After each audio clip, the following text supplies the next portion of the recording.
Assalamualaikum warahmatullahi wabarakatuh. Moderasi beragama. Mungkin kata moderasi beragama ini nggak asing ya di telinga kita. Namun apa sih sebenarnya moderasi beragama ini? Nah, sekarang kita akan bahas tentang moderasi beragama. Sebelum kita lanjut tentang moderasi beragama, kita kenal Indonesia terlebih dahulu yuk. Negara Indonesia terdiri atas 17.491 pulau, dari Sabang sampai Merauke, dari Miangas sampai Pulau Rote. Dan masyarakat Indonesia ada sekitar 260 juta jiwa yang hidup dalam 17.000 pulau tadi. 260 juta jiwa ini terkumpul dalam suku bangsa. Ada sekitar 1.340 suku bangsa menurut data BPS tahun 2010,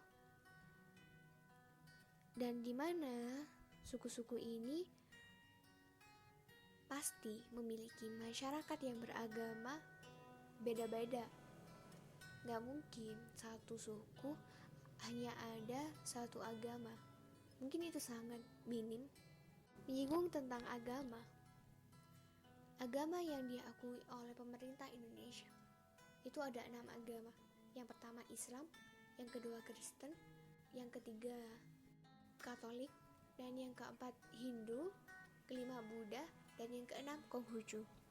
Gimana cara negara kita, Indonesia, menyatukan semuanya tanpa memihak hanya pada satu agama?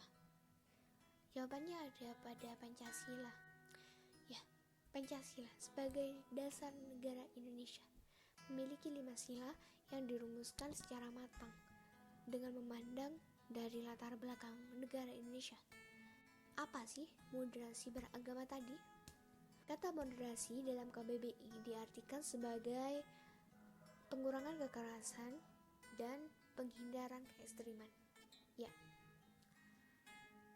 moderasi beragama adalah sebuah proses memahami dan mengamalkan ajaran agama secara adil dan seimbang, sehingga masyarakat dalam beragama itu tidak ekstrim dan tidak terlalu berlebih-lebihan.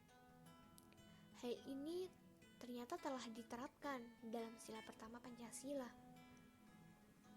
Dalam Piagam Jakarta, dulu sila pertama awalnya berbunyi ketuhanan yang Maha Esa dengan kewajiban menjalankan syariat Islam bagi pemeluk-pemeluknya. Namun sila ini tuh disanggah karena dinilai hanya melihat bangsa Indonesia berdasarkan demografis. Karena agama Islam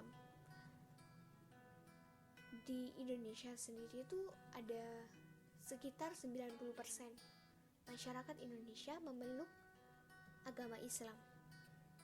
Sedangkan jika kita melihat kondisi geografis di Indonesia bagian timur, komposisi sila pertama ini bertentangan, sangat bertentangan. Sedangkan cita-cita bangsa Indonesia untuk menyatukan Indonesia dari Sabang sampai Merauke itu gak dianjurkan untuk menjadikan dasar negara Indonesia ini hanya pada agama tertentu. Akhirnya, para perumus mengubah sila pertama dalam Piagam Jakarta ini menjadi ketuhanan yang Maha Esa. Perubahan sila pertama ini merupakan contoh moderasi beragama yang telah dilakukan oleh para perumus dasar negara kita.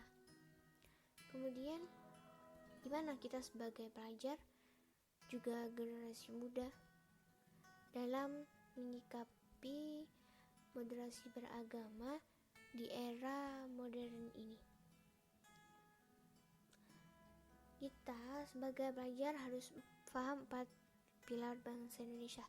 Yang pertama Pancasila, yang kedua Bhinneka Tunggal Ika, Yang ketiga, Negara Kesatuan Republik Indonesia. Dan yang keempat, UUD 1945. Setelah memahami 4 pilar bangsa Indonesia ini, cinta tanah air itu akan tumbuh pada diri kita. Nah, dengan mencintai tanah air ini, maka kita akan memiliki rasa toleransi terhadap umat beragama, terhadap suku-suku lain, dan utamanya terhadap masyarakat Indonesia. Rasa toleransi terhadap umat beragama ini sebagai bentuk moderasi beragama. Nah, oleh karena itu, cintailah tanah air kita. Maka rasa toleransi itu akan tumbuh dalam dirimu. Salam toleransi.